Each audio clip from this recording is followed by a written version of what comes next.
කෘමිහානියක් ගැන දැනගන්න මට ඒපු ෆොටෝස් ටිකක් මේ තියෙන්නේ. ඉතින් මේ ටනල් එක ගැන මට පොඩ්ඩක් විස්තරයක් ඔයාලට දෙන්න ඕනේ කියලා හිතුණා. මේක මේ බිම එලලා තියෙන රෙද්දට අපි කියන්නේ වීට් මැට් එක කියලා. එතකොට මේ රෙද්ද එලපුවාම වතුර පල්ලෙහාට යනවා. මල් ෂීට් කියන්නේ පොලිතින් එකක්. මේක මේ පොලිතින් එකක් නෙවෙයි. ඒතර මේක කාලයක් තියෙනවා සාමාන්‍යයෙන්. එතකොට මේගොල්ලෝ මේ කොහොබත් චිප් එකේ කර 10 මික්ස් කරපු කොහොබත් චිප් වගා මාධ්‍යක තමයි මේක પહેලා හදලා තියෙනවා. પહેලා හදලා තියෙනවා කියලා කිව්වේ. එතකොට සේවන දැලකුත් උඩින් දාලා තියෙනවා. ඉතින් සේවන දැල නම් හැමදාම දාන්න ඕනේ නැහැ. ටික කාලයකටම දැම්මට කමන්නේ.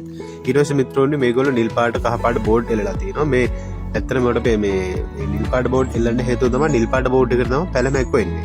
නිල් පාට බෝඩ් එකට විතරයි පැලමැක්කෝ වදිනවා කියලා කියන්නේ මිත්‍රෝනි. එතකොට කහ පාට බෝඩ් එකට තමයි සුදු මැස්සෝ දහ අනිකුත් සත්තු ඇවිල්ලා මේ වදින්නේ ඇලවෙන්නේ ආකර්ෂණය වෙන්නේ. එතන මිත්‍රෝනි නිල් පාට ආකර්ෂණය වෙන්න පැලමැක්කෝ.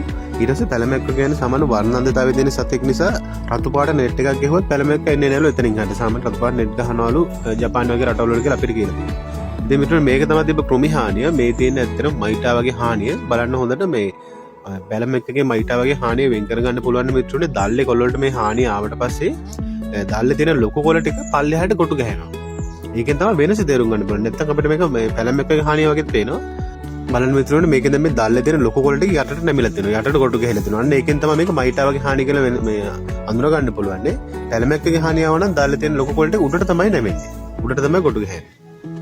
එතකොට මිත්‍රෝනි මෙතන තියෙන කෘමි හානිය මයිටා හානිය. ඉතින් මයිටාවට ගහන කෘමිනාශකයක කියන්නේ ඇබෙවැක්ටින් වගේ එකක් දෙපාරක් විතර යදුවා නම් අපිට මේ කෘමි හානිය පාලනය කරගන්න පුළුවන්. පාලනය වුණා නම් දැල් අලුතෙන් දැල්ල දාලා ගහ උඩට හැදෙනවා.